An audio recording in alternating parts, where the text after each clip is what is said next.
Have you ever laid in bed at night, eyes wide open, because your mind just won't stop racing? One thought about the past, another about the future, and before you know it, you're exhausted but unable to sleep. Maybe you replay mistakes you made, or you imagine problems that haven't even happened yet. And the next morning, you wake up more drained than the night before. That was Marco's life. He was 24 years old, but he felt twice his age. His mind was like a storm that never ended, constant thoughts crashing into each other. He carried regrets about his past like heavy chains and fears of the future like an endless shadow. He forgot how to smile. Even in a crowded room, he felt alone, trapped in his head. One day, desperate for answers, Marco heard a rumor. Somewhere high in the hills, far from the noise of daily life, there lived an old man. People whispered that he was once a famous psychologist in the city, a man who had guided countless others to peace. Now, retired, he lived in a quiet village close to nature, where sometimes, if you were lucky, he would share his wisdom. Marco didn't hesitate. Something inside told him this was his chance. He packed a small bag, left behind everything familiar, and began the long journey. Days passed. The road twisted through mountains, forests, and rivers. By the time he reached the village, his body was tired, but his mind was still restless. There, nestled between trees, was a small house draped in vines. On the porch sat the old man, eyes closed, breathing slowly, face calm like still water. Marco stood silently for a moment, almost afraid to speak. Then, with a trembling voice, he said, "Grandfather, my mind is restless. I cannot stop thinking. I want peace in my heart. Can you help me?" The old man slowly opened his eyes. His gaze was steady, kind, but piercing. He smiled and nodded. "So, you are looking for peace? Then come with me. I'll give you a small task." He walked Marco into his yard and filled a glass of water to the very top. The water trembled, ready to spill with even the slightest movement. Handing the glass to Marco, he said, "Take this to the edge of the village and bring it back. But remember, not a single drop must spill." Marco blinked in surprise. This is it, he thought. But he wanted peace badly enough to try. He gripped the glass with both hands, his whole body tense, and began to walk. The road was narrow. People bustled around him. Children shouted and chased each other. Dogs barked.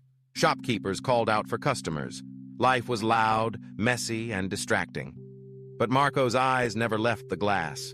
Every step was slow, deliberate. He tuned everything else out. Nothing mattered except keeping the water steady. Finally, after what felt like forever, he returned. His hands were sore, his back stiff, but the glass was still full to the brim. He placed it in front of the old man with a proud smile. "I did it. Not a single drop spilled." The old man's smile deepened. "Good. But tell me, Marco, did you see the children playing by the road?" Marco frowned. "No." "Did you hear the dogs barking, the shopkeepers calling?" Marco shook his head.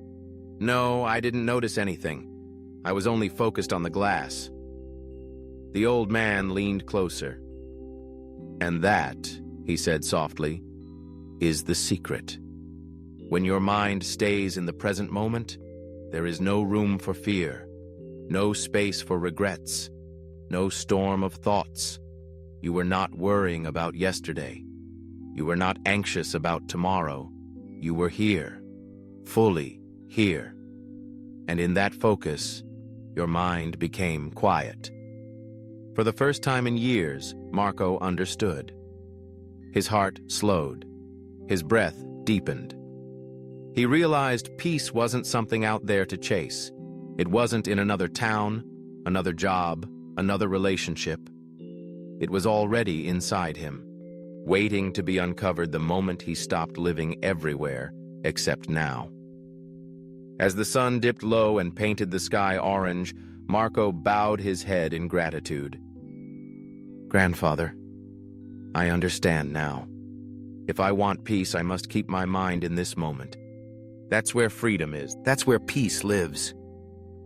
The old man nodded, his eyes twinkling. Yes. And whenever your mind runs wild again, remember the glass of water. Bring your focus back, steady yourself, and you'll find the storm passes. That evening, Marco walked back through the village. The children still played, the dogs still barked. The world was still noisy. But inside, something had shifted. The storm was gone. For the first time in a long time, Marco felt light.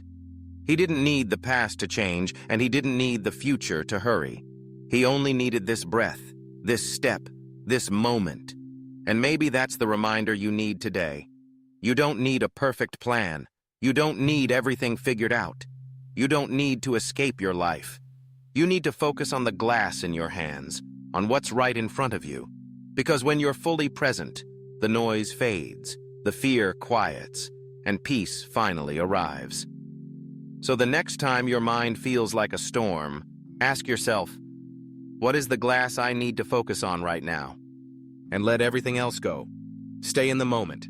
That's where your peace lives. If this story touched you, share it with someone who needs it, and subscribe for more. Your calm future begins with a single present moment.